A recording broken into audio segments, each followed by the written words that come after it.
Watching TV News at 10, let's speak to JAMB spokesperson, Dr. Fabian Benjamin, who joins me virtually on the news tonight. Thank you for joining us on TV News at 10. I'd spoken earlier with the chairman of the Lagos Albinism Association, who told us that JAMB's decision suggests a poor understanding of albinism. He did note that not all persons with albinism are light-skinned, and that some have ocular albinism with severe visual impairment. Before taking this decision, what medical or expert guidance did JAMB rely on to determine who qualifies as a person with albinism?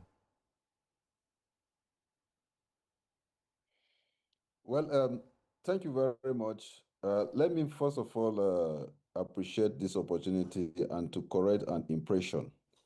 When you talk about cancellation of a particular waiver, it depicts a picture of a situation where it is the candidate with albinism that we are committing some of this infraction.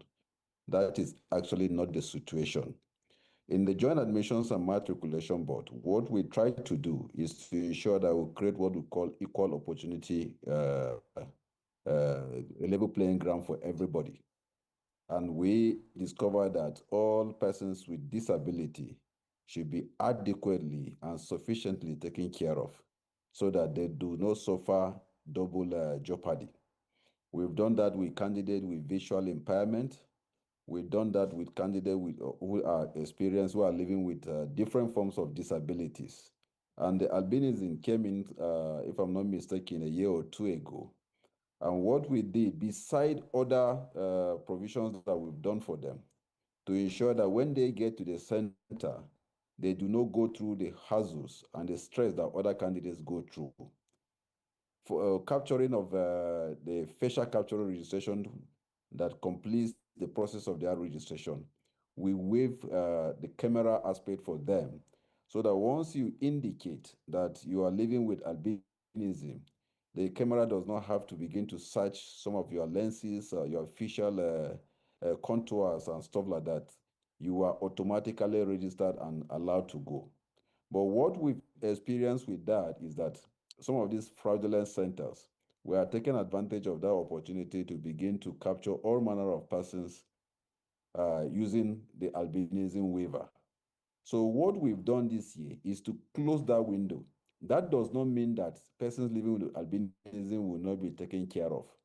But the situation whereby it was just for all comers and then just go in and get yourself registered is no longer there. But we've devised other means, which I would not want to mention on air, that will take care of the candidates who are truly living with albinism. Just as the chairman, Lagos branch chairman, had said, there are different forms of albinism, and all those forms are captured. And we've told our registrar who will be on ground to ensure that such officers are taken to the right quarters and then given the same treatment that they were given before. But it's no longer going to be as usual, whereby you just say you are living with albinism and then you are captured. Don't forget, we have also changed the kind of cameras we are using before to something more sophisticated than that which we are using in the past. Because the system we run is that each year we conduct this exercise. The fraudulent, those who have taken advantage of the opportunities in the education sector to make money, will always go look at the system and see those loopholes that they can take advantage of.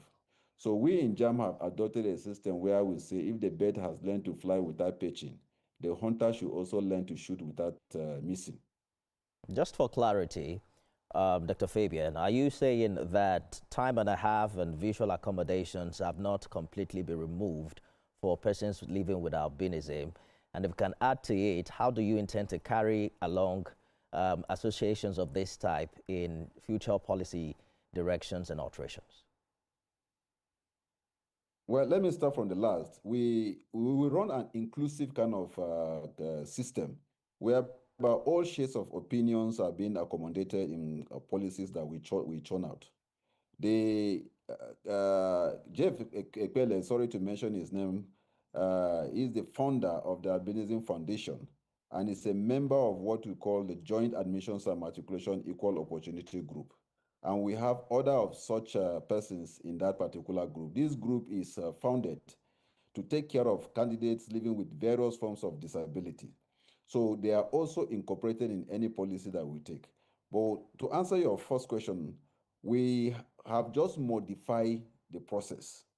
What we are doing now is that we will be more careful not to allow everybody just come and claim that you are living with albinism.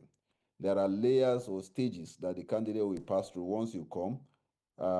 Just as the chairman had defined, a certain number of persons, very senior officials of the board, have been taught on how to identify these forms of albinism through all the medical definitions that the chairman had laid out.